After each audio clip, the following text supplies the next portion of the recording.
on répète. Voilà. Donc le couple, ce n'est jamais acquis à retenir. Il faut le travailler en permanence. Alors justement, j'y viens, les différents types de couples. Alors en sexothérapie, il y a une définition qu'on nous a apprise. Un couple, c'est censé être deux individus vivant ensemble depuis au moins 6 mois. Qui vivent ensemble. Lessive commune, entre parenthèses. Qui vivent ensemble, donc sous le même toit. Les affaires dans la même machine.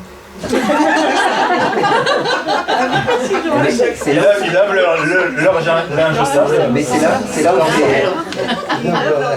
Oui, mais c'est personnel le linge quand même. Mais c'est là où c'est peut être réducteur, parce qu'on a de plus en plus de couples modernes qui vivent très bien, sans lessive commune. Tout à fait.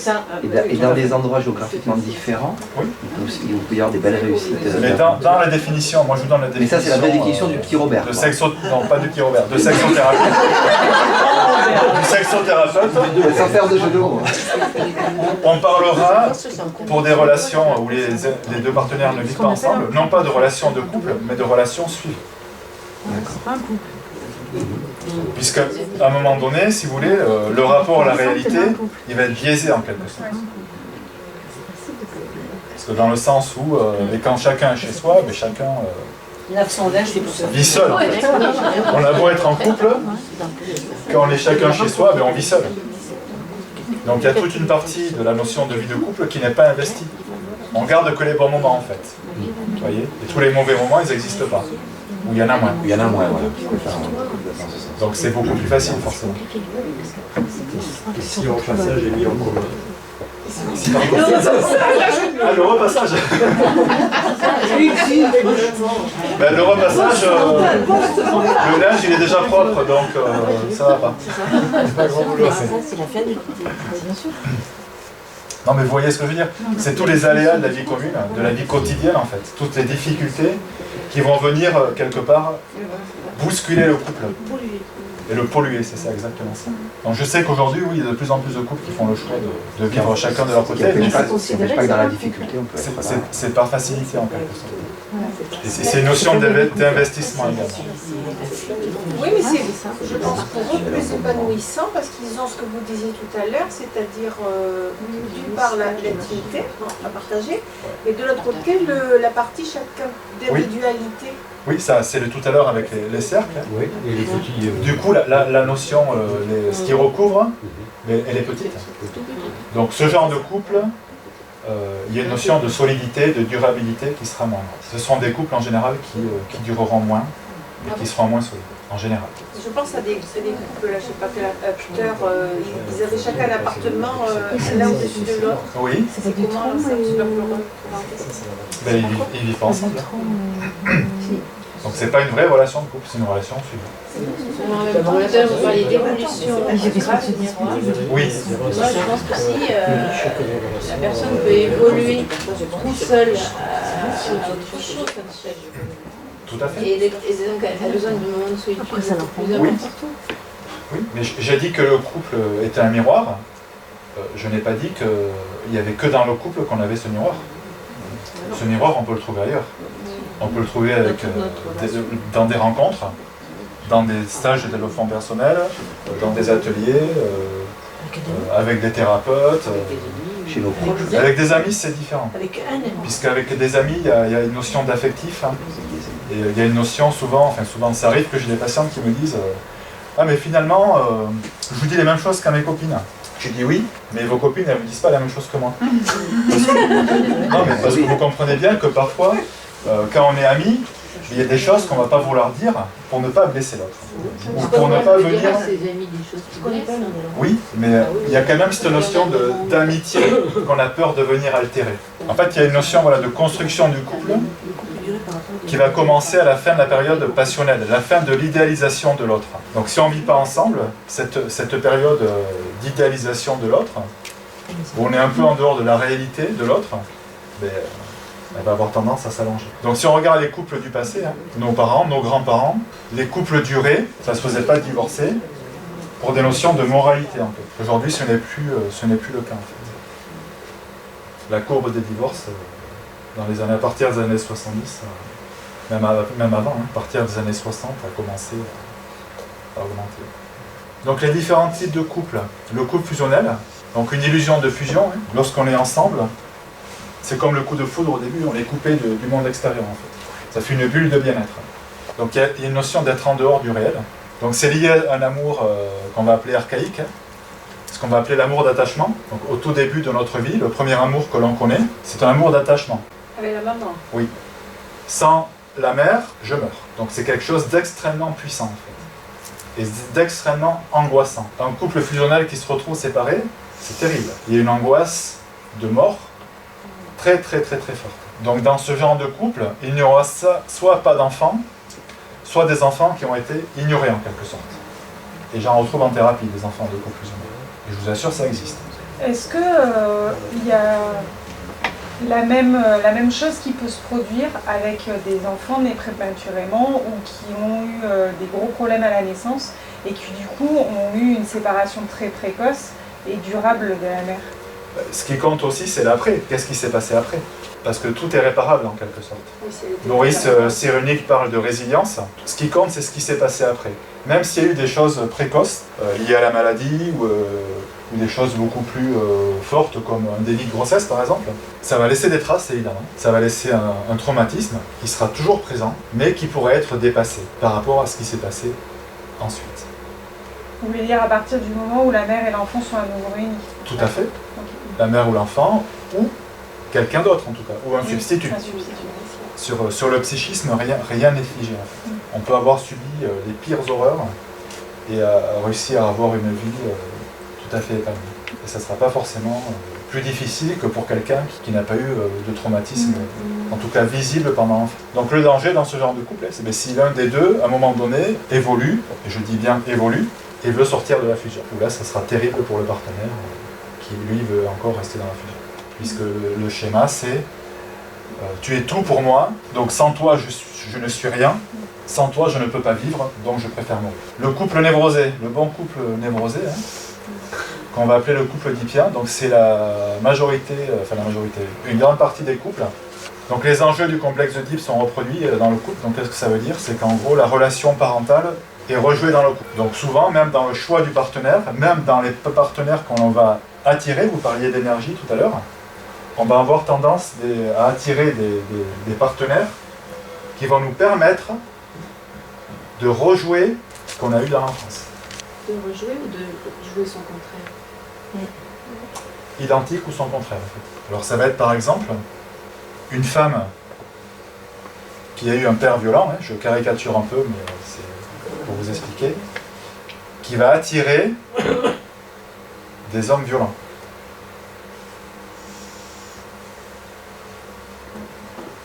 C'est-à-dire en fait qu'est-ce qui se joue? C'est ma mère a été avec un homme violent, elle en a souffert, donc moi je vais reproduire ce qu'a vécu ma mère de manière à faire mieux qu'elle en quelque sorte. À réussir où elle a échoué. C'est un schéma, d'autres sont possibles. C'est un schéma normal d'essayer inconsciemment de reproduire le processus Oui. de ses parents, le modèle reçu. Oui. Ça tout c'est à fait. normal. Voilà. Oui, ben c'est classique en quelque sorte. Ça fait partie de nos structures du psychisme.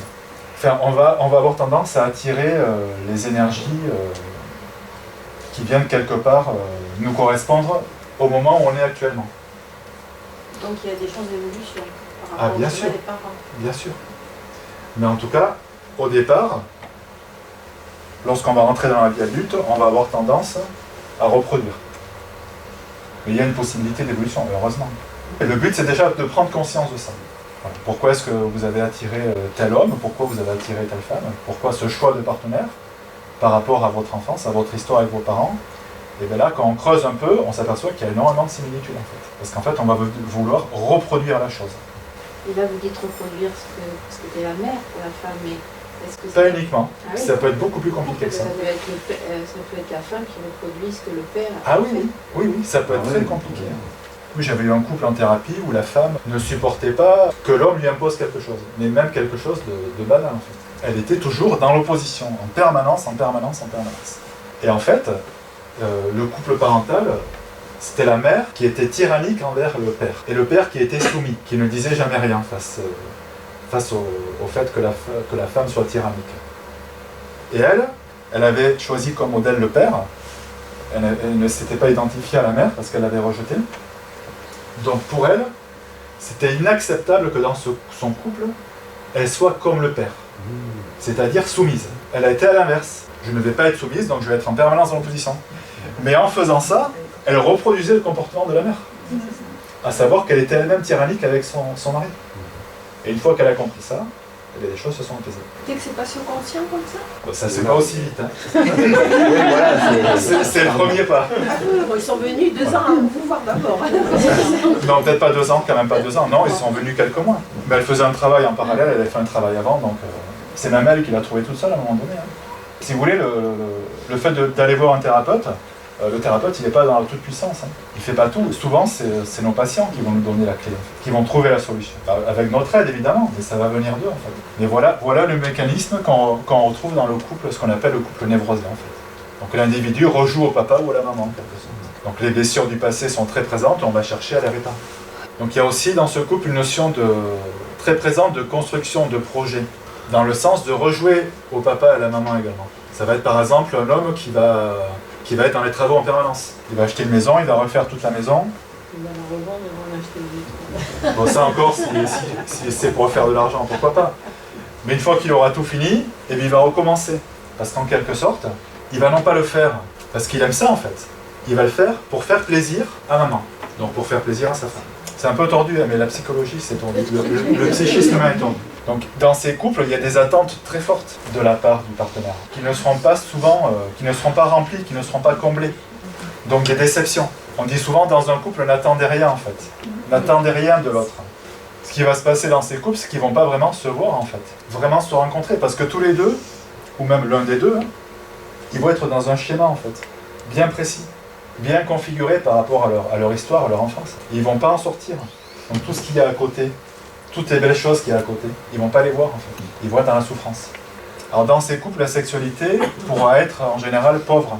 Pourquoi? Parce qu'il y aura beaucoup d'angoisse. Parce que ce mécanisme de répétition, il va générer de l'angoisse en fait. Il va nous renvoyer à l'angoisse qu'on a eue déjà dans l'enfance. Et on va venir entretenir cette angoisse en quelque sorte. Donc la femme se sentira ignorée, hein, et l'homme, lui, sera très angoissé. Donc pour lutter contre cette angoisse, il va surinvestir ce côté je fais les travaux, je bosse, etc. Et puis le soir, il sera complètement crevé. Et la femme, elle se sentira complètement délaissée. Et ça, vous disiez, c'est la majorité? Enfin, la majorité, c'est une grande partie des couples. Je suis désolé de casser le mythe du prince charmant, mais... donc ils viennent pas tous en thérapie, je vous rassure. Vous n'êtes pas inquiet par rapport à ça, de toute façon. Mais ce que je veux dire, voilà, c'est que ça pourra fonctionner un certain temps, ouais, un temps certain même. Et ce qui se passera en général, c'est que ce genre de couple, là, le moment où ils vont être le plus en difficulté, c'est soit s'ils n'arrivent pas à avoir d'enfants, où là le couple va exploser, soit lorsque les enfants vont partir. Ce qu'on appelle le syndrome du nid vide. Où là ils vont se retrouver tous les deux, un peu comme deux cons, si je peux m'exprimer ainsi.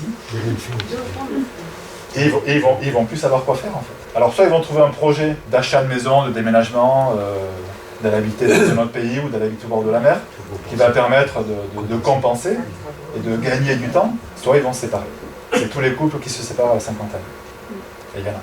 Et c'est souvent la femme qui va partir, parce qu'elle en aura marre de ce mode de vie qu'on lui a proposé en fait. Et qu'elle a accepté dans une certaine mesure.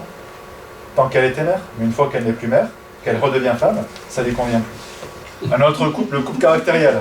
Alors, je souriais, vous en connaissez? Donc c'est des couples qui ont une base très solide en fait. Construction commune, beaucoup de choses en commun, forte considération, grande admiration. Ça va être souvent des couples qui ont bâti quelque chose ensemble, comme une entreprise par exemple. Mais dès le départ, deux caractères forts qui se rencontrent et qui construisent quelque chose. Mais dans le conflit, il y aura beaucoup de conflits dans ces couples. Donc il y aura des choses qui fonctionneront très bien, où ils s'entendront très bien. C'est des couples qui vous diront en thérapie, ah mais sur ça on s'entend super bien, mais sur ça tout va bien, mais par contre sur ça, c'est la catastrophe. Ça va pas du tout. Ça sera vraiment des extrêmes. Les couples fusionnels, ils ne viennent pas ceux-là. Ah non? Non, puisque c'est la fusion, l'extérieur n'existe pas. Donc le thérapeute n'existe pas. Et le couple caractériel, lui, il pourra venir, oui. Parce qu'eux, par contre, ils vont chercher l'efficacité. Et ils vont chercher les résultats, rapidement. Alors qu'est-ce que vous avez à nous proposer, monsieur Blasquez? Vous avez un plan? Un plan d'action. Et le plan Bailey. Moi, je caricature un peu, mais c'est ça en fait. Mais ils vont être très, très visibles. Mais la majorité des couples, oui, c'est les couples névrosés, où là, il va y avoir un travail à faire, enfin en tout cas dans une certaine partie, parce que quand le couple vient en thérapie de couple, il ne vient pas pour travailler son histoire. Il vient pour régler ses problèmes de couple.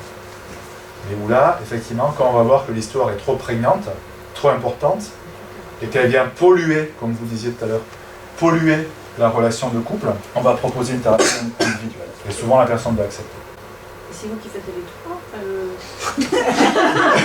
il en a le boulot. La thérapie de chacun et la thérapie du couple. Un plus un égale les envoyer. En fait, il y a une règle, il y a un code de déontologie chez les psychanalystes, en tout cas qui m'a été donné par l'école qui m'a formé. C'est que si on reçoit en couple, si on décide de recevoir un des deux membres du couple en thérapie individuelle ensuite, on ne peut plus les recevoir en couple. Parce qu'autrement, vous voyez, ça fausse tout. Et l'autre règle, c'est que si on reçoit l'un des deux membres du couple, seul, on ne peut pas recevoir l'autre non plus. Donc il faut 3 thérapeutes. Mais il faut un thérapeute de couple au départ, et ensuite, le même thérapeute peut garder un des deux, du moment qu'il ne fait plus la thérapie de couple. Mais s'il souhaite continuer la thérapie de couple, mais là, effectivement, il faut 3 thérapeutes. À un moment, il faut mettre tout. Mais après, il y a des thérapeutes qui ne s'embêtent pas avec ça, qui vont recevoir en couple individuel le mari, la femme, les enfants, toute la famille. Mais après, c'est possible aussi, mais dans ce cas, ce sont ce qu'on appelle des thérapies systémiques, où là, on va travailler avec la famille dans le cadre d'une thérapie familiale. Mais on ne fera pas d'individuel. Voilà. Il y a des règles, il faut le savoir, ça existe, le grand public ne les connaît pas en général, mais il y a effectivement des thérapeutes qui font un peu n'importe quoi. C'est pas conseillé dans le sens où on va reproduire en fait ce qu'on appelle le triangle oedipien, père, mère, enfant, où on introduit quelque part une troisième personne dans le lit en quelque sorte. Donc les éléments compatibles vont prendre de plus en plus le dessus au fil du temps, de plus en plus de conflits, et ce genre de couple, lorsqu'ils vont venir en thérapie, en général, ils seront épuisés. Ils auront été épuisés par la quantité de conflits qu'il y aura eu, la quantité d'énergie qu'ils auront laissé. Donc il y aura une notion d'urgence. C'est les couples qui vont vous appeler, qui vont vous dire « Oui, monsieur Blasquer, on va prendre rendez-vous, mais c'est urgent, hein, pour une thérapie de couple. » Donc là, déjà, vous vous dites « Bon, l'urgence en thérapie de couple, normalement, ça ne devrait pas exister. » Le taux de réussite en thérapie de couple, et ça ne dépend pas de la qualité du thérapeute. Hein. Vas-y, annonce. Non, mais on va dire, c'est peut-être, je sais pas, c'est entre 50% et 60% de réussite, si on peut parler de réussite, quoi. C'est pas mal. 1 sur 2, quoi. C'est pas mal. C'est pas si mal. Oui, moi aussi. Mais bon, en individuel, c'est plus élevé, c'est ce que je veux dire. Mais bon, j'aime pas ce terme de réussite, en fait. Je trouve que ça va pas du tout avec la notion de thérapie. Non, ça va avec la notion de couple, quand même. Oui. Pas pour Ça va avec la notion de couple. La notion de couple, ça va. Donc dans ce couple également, il y aura des possibles addictions, l'alcool notamment. On va utiliser l'alcool pour noyer ces problèmes en fait. Mais le problème de l'alcool, c'est que au bout d'un moment, ça ne règle rien, quoi. Au contraire, ça va alimenter les conflits pour les rendre encore plus violents. Mais en tout cas, ça sera une béquille qui pourrait être utilisée. Donc en thérapie de couple, c'est très compliqué avec des couples comme ça. Dans ce dont je vous parlais tout à l'heure, le rapport dominant-dominé, donc il y a toujours, comme le masculin-féminin, je vous disais tout à l'heure, il y a toujours un rapport dominant-dominé dans un couple. Enfin, presque toujours, puisqu'on va voir qu'il y a un autre type de couple qui est possible. C'est avec celui-là que je vais terminer la conférence. On va finir sur une note positive. Ah oui, parce que non, on s'interrogeait, on ne se trouvait toujours pas. J'ai eu un petit moment de panique. Donc, vous me rassurez sur le dernier, j'attends de voir. Donc dominant-dominé, sachant que pour qu'il y ait un dominant, il faut qu'il y ait un dominé. Pour qu'il y ait un dominé, il faut qu'il y ait un dominant. Et surtout, pour qu'il y ait un dominé, il faut qu'il y ait quelqu'un qui accepte d'être dominé. Un dominé accepte d'être dominé. Donc il n'y a pas de notion de victime. C'est que les deux, ça arrange les deux. Donc c'est un équilibre. Mais c'est quand même destructeur alors. Ça pourrait être destructeur du moment qu'il y en a un des deux qui évolue. Souvent, ça va être le dominé qui, par un manque de confiance en soi, par des problèmes par rapport à son histoire, une construction nécessaire, une reconstruction nécessaire, va se mettre avec un partenaire qui va un petit peu dominer, qui va lui montrer le chemin, qui va porter l'autre, etc., etc. Sachant que Mais au bout d'un moment, le dominé, eh bien, il s'est bien reconstruit, il a bien évolué, il a bien grandi, eh bien, il n'a plus envie d'être dominé là. Il a envie d'un rapport un peu plus équilibré. Mais le souci, c'est que ce mécanisme il va prendre des années, et que le dominant, ben lui, il s'est habitué à ça. Il ne va pas accepter, et je peux vous assurer que ça peut être très violent, que le dominé, c'est souvent la femme, refuse, sorte de ce statut dans lequel elle s'était mise elle-même pendant des années. Et il pourrait y avoir des paroles très dures de la part de l'homme. Beaucoup de violence psychique, psychologique. Ce sont des hommes qui pourront être mis à tort, et à tort, je précise, dans la catégorie pervers narcissique. Ce ne seront pas des pervers narcissiques. À un moment donné, ils vont se comporter, ils vont faire penser à des pervers narcissiques, mais parce qu'en fait, ils vont lutter contre le fait que le dominé sorte de son statut. Et ça sous-entend que eux dominants n'ont pas évolué, parce que ça existe. Tout à fait. Ça sous-entend que le dominant n'a pas évolué. Tout à fait. Donc ça va être des couples qui pendant 10 ans, 15 ans, en général c'est 15 ans, entre 10 et 15 ans, qui vont très bien fonctionner. Et puis à un moment donné, la femme aura évolué et elle va vouloir changer de statut. Et l'homme ne va pas le supporter. Il va lui dire, mais qu'est-ce que tu fais? Je comprends pas, on a toujours fonctionné comme ça, tu fais n'importe quoi, je te reconnais plus. Donc j'ai ta mère. Et ça pourrait être très très violent, vraiment, très violent. Donc ce sont des femmes qui vont venir vous voir et qui vous diront mais j'étais avec un pervers narcissique. Ah oui? Depuis combien de temps vous êtes avec lui? Depuis 15 ans. C'est possible. Mais dans ce cas, la femme elle va être très abîmée, si c'est vraiment un pervers narcissique. Et là, vous lui posez un petit peu des questions sur son histoire, sur l'histoire de son couple, et vous vous rendez compte que sur les 15 ans, il y a eu 12 ans sans aucun problème. 12 ans où la personne était heureuse. Et là, vous savez que ce n'était pas un pervers narcissique. Parce qu'un pervers narcissique, il est pervers narcissique toute sa vie. Pas dès le début, mais très vite. Parce qu'au début, le pervers narcissique, ça va être l'homme idéal. Ça se soigne pas, ça? Non. Ça ne se soigne pas parce que c'est une structure psychique. Pourquoi c'est le médecin? Comme la psychose est une structure psychique. Parce qu'en fait, pour mieux dominer sa future proie, il va être l'homme le plus formidable du monde. Ça fait partie de sa stratégie. Et la personne, qu'est-ce qu'elle va se dire? Elle va se dire, ou l'homme ou la femme, hein, parce qu'il y a des femmes qui sont perverses narcissiques aussi. Elle va se dire, c'est le partenaire idéal. C'est super. Et ça va durer 6 mois, 1 an, même 2 ans parfois. Et à un moment donné, il se retourne. C'est brutal. Et la femme, en fait, elle va se dire, mais c'est pas possible. Il a été tellement extraordinaire pendant tout ce temps que c'est forcément moi qui a un problème. Et à aucun moment, si au bout d'un moment on va s'en apercevoir, elle va se dire que c'est lui qui a un problème. C'est comme ça que procèdent les pervers narcissiques. Et les femmes, dans ces cas-là, elles se disent, oui, c'est forcément moi qui ai un problème. Oui, parce qu'ils choisissent, et même ils attirent, et les femmes sont attirées, certaines femmes en tout cas, par rapport à leur histoire, par ce type d'homme. Il y a des femmes qui vont attirer en permanence des hommes ou des partenaires ou à structure perverse. Et pourquoi alors? Parce qu'elles ont quelque chose à comprendre. Par rapport à leur histoire, elles ont quelque chose à revivre, à rejouer. Et tant qu'elles n'ont pas compris, elles vont attirer des pervers narcissiques. Pourquoi revivre? Parce que leurs parents avaient ça? Pas forcément. Pas forcément, mais ça veut dire qu'il y a quelque chose dans leur histoire qui a provoqué des blessures qui font qu'elles vont avoir tendance à attirer ce genre d'homme. Pourquoi des blessures d'amour propre alors? Oui. Oui. Elles peuvent être tout simplement séduites par ce type qui en fait peut-être un peu trop et Tout à fait. qui Alors, c'est bon, un régime de croisière. voilà. Ce sont des femmes qui vont être dans une quête, en fait. La quête de l'homme absolu. Mais oui, Et lorsqu'elles vont la rencontrer, elles vont dire oh, ça y est, je l'ai trouvé. voilà, il est trop bien ce mec-là. Ouais, La belle-mère est suffisante. C'est le genre idéal. c'est vrai.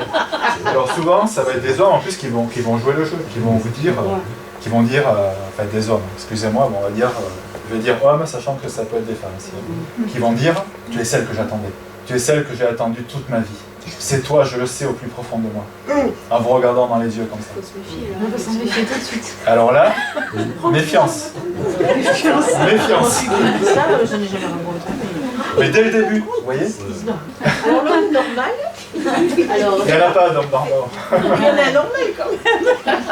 pas de normalité. Non, il y Psychologie, y a pas a de des hommes qui correspondront à ce que vous êtes, Voilà. à votre histoire, et avec lesquels vous pourrez vous épanouir et grandir ensemble. En fait, dans un couple, et c'est pour ça que j'ai donné le titre de la conférence, hein, de la rencontre à l'éveil, un couple c'est une notion d'évolution en fait. Un couple c'est une notion qu'on grandit ensemble, une notion d'épanouissement. Qui dit épanouir dit voilà, expansion en quelque sorte, de créativité, de création. Donc pour le couple névrosé, hein, qui lui est loin de ça, hein, malheureusement, la rupture sera très difficile pour l'ex-dominé, qui aura beaucoup de souffrance. Et le dominant, il va refaire Et le la même chose dominant, avec il quelqu'un va chercher une autre femme qui va pouvoir dominer. C'est pas une proie. C'est pas une proie. Parce que là, on n'est pas du tout dans la catégorie des pervers narcissiques. Mais en tout cas, une autre femme qui va pouvoir dominer, mais dominer, c'est pas forcément un mauvais côté. Puisque la femme qu'il a rencontrée il y a 15 ans, elle l'a accepté. Parce qu'elle avait besoin de ça pour grandir. Elle n'avait pas confiance en elle, elle a un problème d'amour propre, elle se dévalorisait sans cesse. Et cet homme, il aura aidé en fait. Il aura aidé à évoluer, il aura aidé à grandir. Il faut dire merci. Ben non, merci, non. C'est normal en fait, quelque part. Mais vous voyez, c'est qu'à un moment donné, elle aura tellement grandi et qu'elle sera sortie de ce rôle. Ça va être la femme qui va dire, je vais aller au marché toute seule ce matin plutôt. J'ai envie d'y aller toute seule. Ou je vais aller faire ça toute seule. Qui va commencer à voler de ses propres ailes. Alors qu'avant, elle a toujours tout fait avec l'homme. Et ça, l'homme, il va pas le suivre. Il va dire, qu'est-ce que tu as besoin d'aller marcher toute seule, hein? Puis t'as vu comment tu t'habilles en plus pour aller au marché? Il va avoir ce genre de discours en fait. Parce que quelque part, il y a une notion d'objet, hein. C'est son objet, en quelque sorte. Alors il a façonné, il en a fait quelque chose de beau, mais c'est quand même son objet. Donc on n'est pas vraiment dans la relation. On n'est pas vraiment dans la relation. Montre-nous le cas. Ah, enfin. Quelle heure il est 11h moins 25. Bien, on termine sur ça. Donc le couple éveillé, ce que j'ai appelé le couple éveillé, on va dire le couple amoureux. Ouais, mais ça dure pas longtemps. Non, ça peut durer toute la vie. Non. Tu l'as pas connu cette personne? Non, ça c'est sûr que non. Non. Putain, j'ai fait une belle faute là. Donc le couple uni pour vivre des expériences et évoluer, ensemble, évoluer ensemble, vivre des expériences ensemble, grandir ensemble, s'épanouir ensemble, découvrir ensemble, explorer ensemble. Vivre ensemble. Ben forcément, ils attendent quelque chose de l'autre. Non. Mais si. Pas d'attente envers le conjoint, accepter l'autre comme il est. Comme il est bien, ça va. Ben Pas d'attente. Ça dure pas longtemps. Pas d'attente. Lorsqu'on attend des choses, on s'expose à la souffrance. Et la déception. Lorsqu'on attend des choses, on impose à l'autre. On peut attendre au moins de la loyauté, de la fidélité. Ça fait partie des attentes, tout ça ou pas? C'est des valeurs. Non. Comment ça, non? On peut très... Mais en fait, Attention.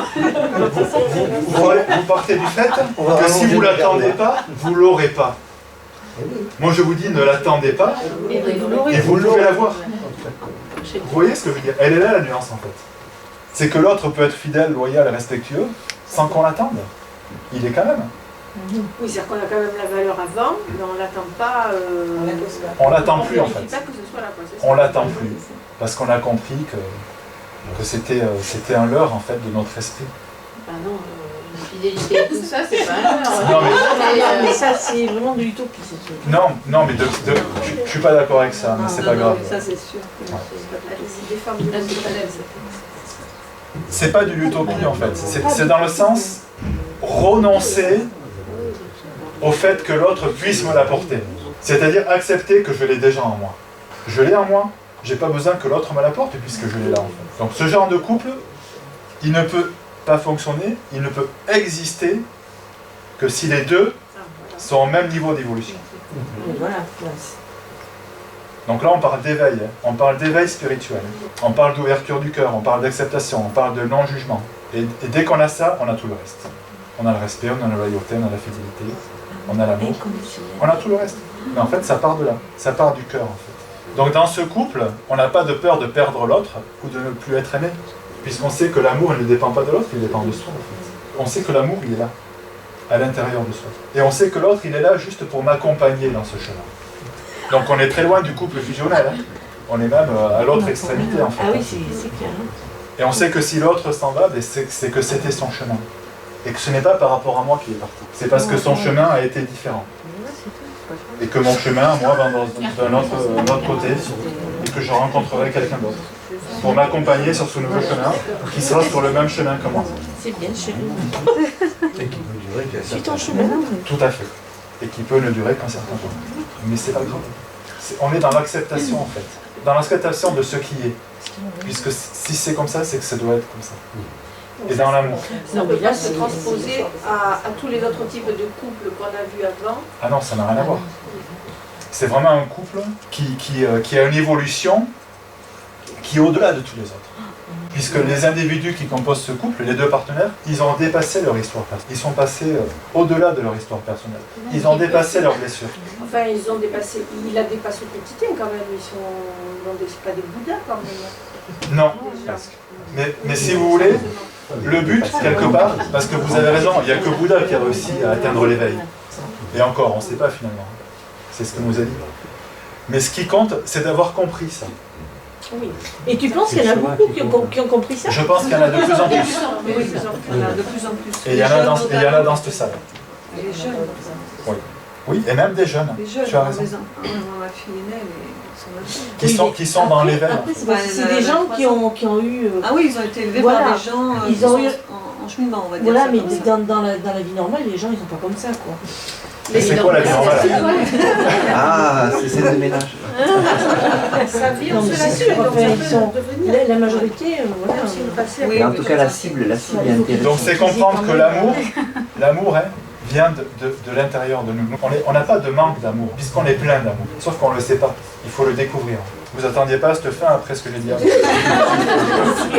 Si on espérait cette fin. Mais évidemment que ce genre de couple, il y en a très peu. Je suis d'accord, il y en a très peu. Bah, ça doit pas être drôle, hein. Si, c'est passionnant. C'est reposant ça. Ah non, ça c'est reposant. Mais en tout cas, c'est apaisant. Ah oui. Mais c'est passionnant, je garantis. Ah non. Donc plus de culpabilité. Plus se dire, ah mais attends, mais si je fais ça, qu'est-ce qu'elle va dire ou qu'est-ce qu'il va dire? Est-ce que je peux me permettre? Est-ce que si? Est-ce que ça? On est libre. Libre. Mais être libre, ça ne veut pas dire qu'on est infidèle ou qu'on ne va pas respecter l'autre. On est libre dans l'amour. On est libre dans le respect. On est libre dans être ce qu'on est au plus profond de soi. Je ne l'ai pas dit tout à l'heure, mais j'aurais pu. Souvent dans la rencontre, au début de la relation, on ne va pas être nous-mêmes. On va être comme l'autre. On imagine qui souhaite, qui veut qu'on soit. Ce qui est peut-être même pas le cas en fait. On peut se tromper. On n'est pas nous-mêmes. Dans quel but? Dans le but d'être aimé, d'être accepté. Mais on a tout faux. On a tout faux. Parce que si on est quelqu'un d'autre, on va être accepté comme quelqu'un d'autre. Et pas pour ce qu'on est, qui on est. Donc c'est le respect des choix de chacun. Comme on disait tout à l'heure, si à un moment donné, l'un décide d'aller vers un autre chemin, qui n'est plus dans ce couple, mais vers une autre voie, c'est le respect. Dans l'acceptation, dans la non-souffrance, dans la compréhension. Alors c'est pas facile. C'est pas facile. Quand je vous dis la non-souffrance, ah bah attends, je me fais plaquer, en plus je dois pas souffrir. Il y a un truc qui m'échappe. Merci. Si. Oui, ça travaille sur les émotions, c'est ça, sur la vision des choses, les émotions qui vont avec. Et c'est un travail aussi, voilà, c'est moi ce que j'appelle la mobilité interne. Dans les entreprises, il y a la notion de mobilité interne aussi, hein, mais là ça n'a rien à voir bien sûr. C'est la mobilité interne du cœur des émotions. C'est pouvoir passer à autre chose très rapidement. De ne pas rester bloqué. Comme l'homme tout à l'heure qui rejette sa part de féminin et qui en veut à son voisin 20 ans après. Comme s'il avait fait hier la bêtise. Alors lui, c'est sûr qu'il n'arrivera jamais ici. C'est l'acceptation. Ne pas retenir. Laisser aller. Donc là aussi, on retrouve des notions de lâcher prise. Laisser aller. Laisser aller. Donc c'est ce qu'on appelle l'amour inconditionnel. Alors est-ce qu'il existe? Ou peut-être. Mais en tout cas, Le but, c'est de tendre vers cet amour inconditionnel, d'aller vers cet amour inconditionnel. Alors évidemment, que même quelqu'un qui est très avancé, ben, à un moment donné, il y en a un qui va aller faire une queue de poisson sur la route, hein. Il va lui dire, c'est qui ce gros con là? Mais juste après, il va se dire, non. S'il a fait cette queue de poisson... C'est qu'il avait une raison, il a bien fait. Non, non. C'est pour me renvoyer à cet amour inconditionnel. En fait. Qu'est-ce qui fait que je ne l'aime pas, lui? Comment est-ce que je peux le juger juste sur cet acte? Il a fait une queue de poisson. Mais qui est-il? Qu'est-ce qu'il fait, dans la vie? Qu'est-ce qu'il fait pour tout le reste? Comment est-ce que je peux juger quelqu'un en fait? Donc on est dans le non-jugement, évidemment. Et quand on tend vers ça, qu'on arrive à s'en approcher, eh bien on se sent libre. On se sent vraiment libre, on se sent libre et autonome. Et on est rempli d'amour. Pour soi, et a fortiori pour les autres. Parce que quand on ne s'aime pas, on ne peut pas aimer les autres. Si, on peut les aimer. On ne peut pas donner ce qu'on n'a pas. Mais on va mal les aimer, si je peux m'exprimer comme ça. On va mal les aimer. Oui. Tout à l'heure, au début, vous disiez qu'il y avait une notion de manque dans le désir. Oui. Sauf qu'on est bien d'accord que quand on atteint ce niveau-là, on tend vers ce niveau-là, oui. Les manques qui sont liés aux blessures du passé et à plein d'autres choses, ils seront toujours présents. La différence, c'est qu'on va les accepter, et non seulement on va les accepter, mais en plus, on va les aimer. On va aimer ses défauts, on va s'aimer. Par ce biais, ça les neutralise. Oui. Tout à fait. Ils sont toujours présents. Ils seront toujours présents, mais ils ne feront plus du tout le même effet qu'ils nous ont fait avant. Est-ce que ça les neutralise ou est-ce que ça permet de les intégrer? Oui, peu importe les termes, ça les neutralise, ça permet de les intégrer. En tout cas, ça ne les efface pas. Ils sont là. Et ça ne les rejette pas pour que cette partie revienne en boomerang. Exactement, il n'y a pas de rejet. On ne rejette rien en soi. Et si on ne rejette rien en soi, on ne rejette rien chez l'autre. Et là, on est vraiment dans la rencontre. Dans la rencontre à 100. Et vous n'avez plus de travail. Ça va, j'ai encore du boulot. Mais je pense, ici il y a des gens qui sont très avancés, très ouverts spirituellement. Hein. Je pense qu'effectivement, notre société, aujourd'hui, même s'il y en a beaucoup encore qui l'ignorent, voire même des gens qui disent que ce n'est pas vrai, va dans ce sens. Va dans ce sens de l'ouverture du cœur et de l'amour universel. Mais on peut être dans l'ouverture du cœur, sans tout ça. Hein. Non. Je te rassure. Mais dans ce cas, les gens comme ceux qui ne sont pas dans tout ça, qui se disent en ouverture du cœur, ils sont dans l'ouverture du cœur à ce niveau-là. Et jusqu'à preuve du contraire, le cœur il n'est pas là. Le cœur il est là. Ils ne sont pas en plexus. Tu sais bien que non quand même. Après, il peut y avoir des personnes ici qui n'ont que une ou deux composantes de cet éveil.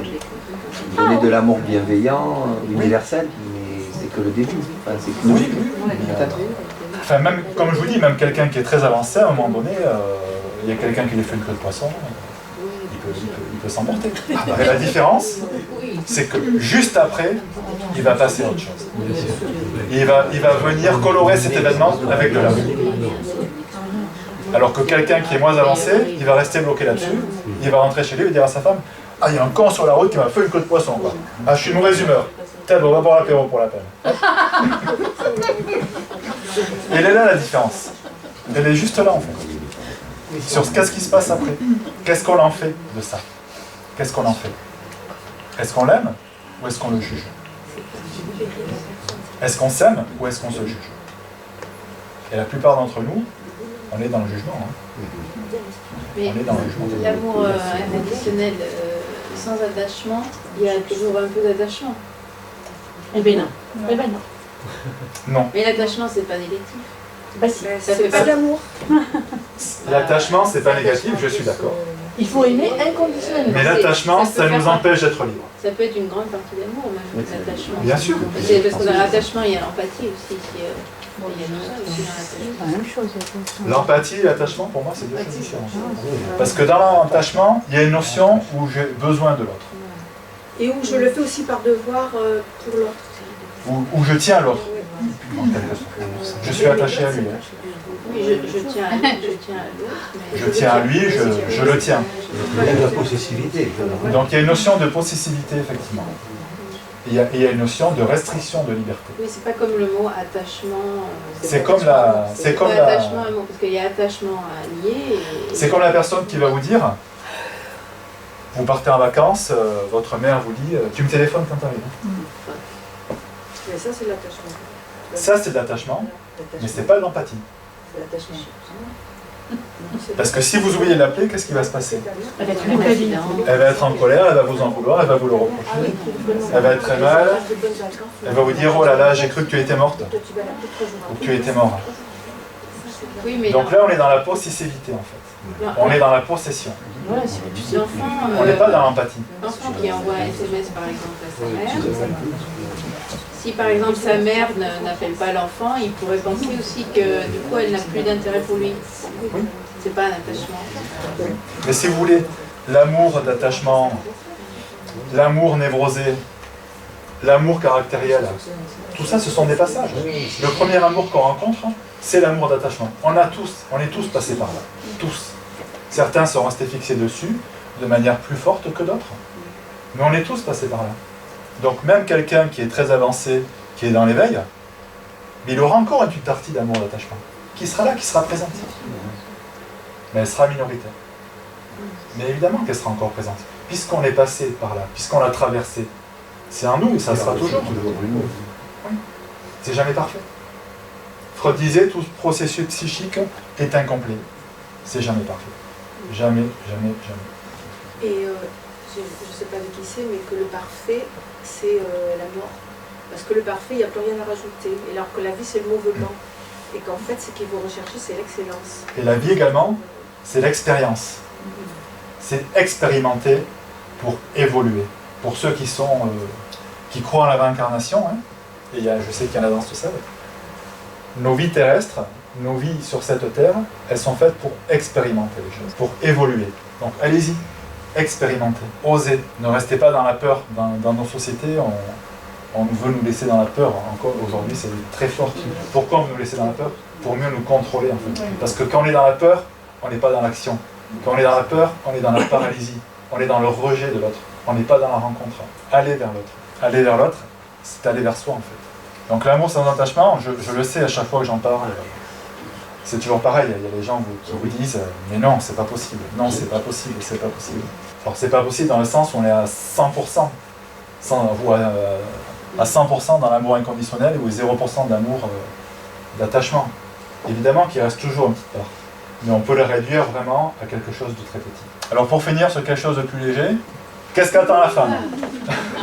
Ben, dans l'idéal. Elle attend qu'on l'écoute et que l'on fasse attention à elle. Prenez des notes, hein. C'est vrai. On le sait. Qu'elle soit autorisée à exprimer ce qu'elle ressent sans se sentir jugée ou dévalorisée. Donc là, on voit l'amour inconditionnel. Hein. Qui que tu sois, quoi que tu fasses, quoi que tu dises, je t'aime. Qu'elle peut compter sur celui qu'elle aime, ça c'est très important pour une femme. Qu'elle se sente soutenue, épaulée, qu'elle sache qu'il y a quelqu'un sur qui elle peut se reposer quand elle a besoin. Qu'elle se sent comprise dans ce qu'elle vit. Hein. Qu'elle reçoit des témoignages d'amour et d'affection. Alors ça peut être des choses toutes bêtes, toutes simples. Comme préparer les repas lorsqu'elle rentre tard un soir. Qu'elle a le sentiment d'avoir de l'importance pour ceux qu'elle aime. Donc ça rejoint un petit peu ce que j'ai dit avant. Une remarque hein. Ça vous rend nerveuse? Un témoignage. Vous inquiétez pas, vous inquiétez pas. C'est le repas. C'est le coup du repas du soir, je crois. Il faudrait que tu trouves un autre exemple. Ouais. C'était pas mal ça. Moi je trouve autre chose. Hein. Devrait. Donc voilà les attentes, enfin les attentes. Là, j'utilise le terme attente, vous voyez. Hein. C'est dur quand même, hein. C'est dur. Pour l'homme, ah oui, il y en avait un dernier, qu'elle se sente désirée en tant que femme, c'est-à-dire dans l'expression de sa féminité. Donc qu'elle se sente suffisamment en confiance, en fait, suffisamment en sécurité avec ça. Et pour l'homme, qu'il soit accepté tel qu'il est et qu'on ne lui demande pas de changer, qu'il soit encouragé dans ses aspirations, hein, qu'on approuve ses décisions, en tout cas qu'on lui fasse croire. C'est ça.